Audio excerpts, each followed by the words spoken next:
very clever.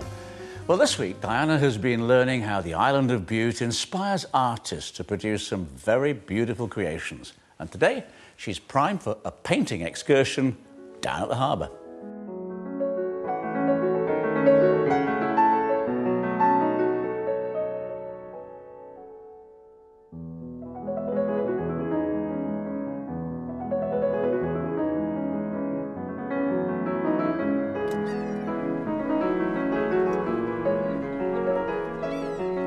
Rothsea Harbour is a wonderful setting for a painter, with the boats, the birds and the water. It's a busy little scene. I've brought my sketch pad and crayon, and I'm with Jim Wylie, who just loves painting here.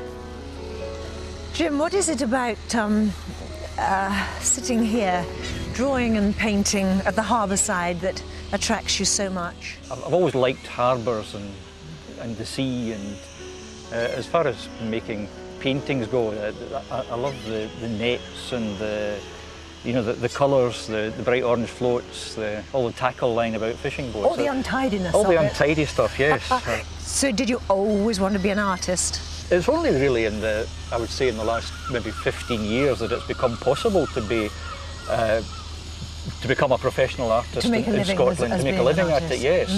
I remember when I was at art school, one of my lecturers saying to me that he thought there weren't any more than 4 or 5 artists in the whole of Scotland making a living as painters. What medium do you particularly like? I work all the time in oil paint now. I draw in pastels because they're quick and bright. Do you get a satisfaction with painting from oils? Yes, I like the way in which I can build up colours and finishes.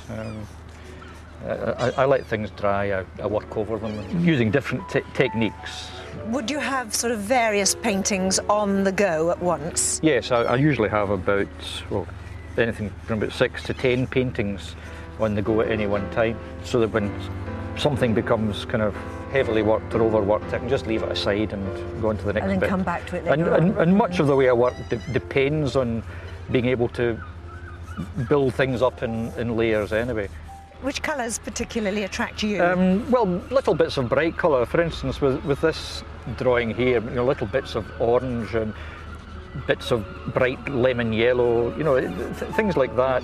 Or if I'm looking at texture, I'm looking for, kind of broken textures like the pier there, which are worn. These are, these are lovely colours and lovely and there's lots neutrals, of greens yes, in the brown greys. there, yeah. The nice contrast of cold and warm colours. You use quite an explosion of colours in your work. I used to have problems with colour. I suppose when I was taught originally, people were much more concerned with tone and getting the accuracy of things in terms of light and dark. Really all my painting life I've been trying to learn how to handle colour and have kind of forced myself to use colours. Is there a particular part of the island that you like to paint? Well, I liked drawing round about the harbour, but it's beautiful across on the other side of the island, across looking onto Arran. The contrast of the sea and the mountains, the far off, quite often they're misty, the hills over in Arran. The sun sets on that side of the island, of course. I quite enjoy painting sunsets. It's a bit cliched, I suppose, but it's something, it gives me the freedom to handle paint quite boldly. But you still enjoy your art? I do, yes. I'm very, very fortunate, and I never ever thought I'd be lucky enough to be able to do this.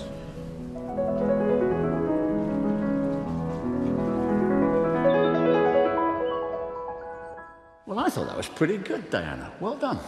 Well, that's it for today's show. On the next Castle in the Country, John meets up with Mount Stuart's archivist Andrew MacLean to discover the hidden treasures of the house. And Julie visits a garden that holds a special place in a family's heart. And James gets a bit cheesy with a foolproof souffle. See you next time. Bye-bye. Bye.